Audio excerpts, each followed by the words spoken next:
Good morning, Zambia. Good morning, Barosland. This is Madam Sylvia Namangonawa, President for Liberty Democratic Party. Finally, President Hakainde Hichilema has done it. Dissolving the Anti-Corruption Commission is the beginning of fighting the corruption. Good job, Mr. President. Because going against corruption, you cannot go against corruption with kids' gloves. You cannot do that because it's tough work. This you should have done in the first 90 days.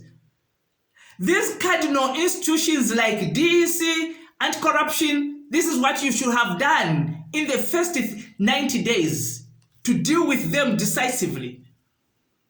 Because if there is corruption in those institutions, then how can the same people fight corruption? They cannot. They cannot. But this step that you have taken, it's the best step. It is the best step. Dealing with corruption, you could have learned one or two things from the late President Mwanawasa. The late President Mwanawasa, when he said zero tolerance on corruption, he meant it. In the first year, people called him names. They even called him that he was a Chimbwino plan. I remember there was a radio program. It was a phone-in program, and I was listening to it. And a certain gentleman from Kawata called. That's when I started. That was the first time I heard of the expression, he's a Chimbwino plan. I know he's not doing anything, he's a Chimbwino plan. That was the first year. Second year, he started working. And he responded to that same statement of Chimbwino plan. He said when he went into government, he first had to check out. He said he could not implement any developmental plans into the government or into the institution when he realized that the institution actually had a very bad work culture and very indisciplined. So he said, I needed to deal with those things, to deal with the indiscipline and that bad work culture where people would leave jackets on their chairs in an office and disappear. 2 days, 3 days, they have disappeared, being represented by a jacket. So he said he needed to fix that, and he fixed it. He needed to instill the discipline back. The second thing that he said about him, when they were saying that he didn't have a plan, he says, look, I came to inherit a chair, a presidency, which was being denounced and insulted. It had no respect at all. He says, I had to work hard to instill the honor and the respect which the presidency deserved, which was not there. So 2 things that he worked on: to restore the honor of presidents so that it could be respected again, and also to deal with the civil service, which was very indisciplined and with a very poor work culture. Doing that was not easy. He had no sacred cows. For him, he would just say, if you cannot work with me, then we'll part our ways. That is the attitude to take, President HH. That is the attitude that you are supposed to maintain.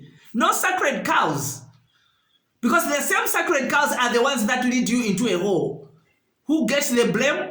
You get the blame. They don't. You cannot deal with, if the cardinal institutions are the ones that are indisciplined. And you see the indiscipline that is just going around in this nation. I've said this before about the parliament. About parliament, Mr. President, there you need to make a move about parliament. There's too much indiscipline. If the lawmakers themselves are the ones who are so indisciplined, what is going to happen in the rest of the nation? Because they are the light, they are the beacon of light in this nation. They are the lawmakers. But that is where there is gross indiscipline in that house. There's gross indiscipline there. We need to put back measures where there will be sanity in that house. You need to deal with that. Seemingly the officials who are presiding over that parliament, the speaker herself. Anyway, where is she? We don't even see her. Where is she? There's a very weak point in parliament. How can you have a situation of nine MPs being expelled? You can't have a situation like that. Not when the economy is struggling like this. But it's all about the indiscipline that which is in that institution. We cannot have a house that is making laws with members, honorable members who are behaving like that. That is the next place that you need to visit, Mr. President. You need to deal with these thieves. These corrupt thieves that you have allowed to regroup. You need to deal with them. You see, that day, when former President ECL was handing over the executive powers, that day, Mr. President, and you looked at him and you said, "Don't worry, my brother, I will not arrest you." In my heart, I said, big mistake, Mr. President. Never leave an enemy behind. Never leave an enemy behind. Because that same enemy who you left behind, look at what he's doing now. Look at what he's doing now. I was just watching a clip in Chingola where children, small boys, they're burning tires and putting wood, firewood on the road, on the main road, and I was seeing that there were stones, meaning that they must have been stoning somebody, or maybe they were stoning the police. That kind of indiscipline and that kind of behavior is going on like that because it is starting from the top. If MPs are behaving like that, how do you expect the children to behave? How do you expect the children to behave? Those are the issues, Mr. President, that you should deal with. Those ones, you just set those young recruits who are in Kanfisa, you set them on them, not with guns, no, shambok, sharper them. Charity begins at home. If they don't know to be sharpered, because when you sharper them, when you shambok them, you are instilling discipline in them. Not guns, they are our children, but they are indisciplined.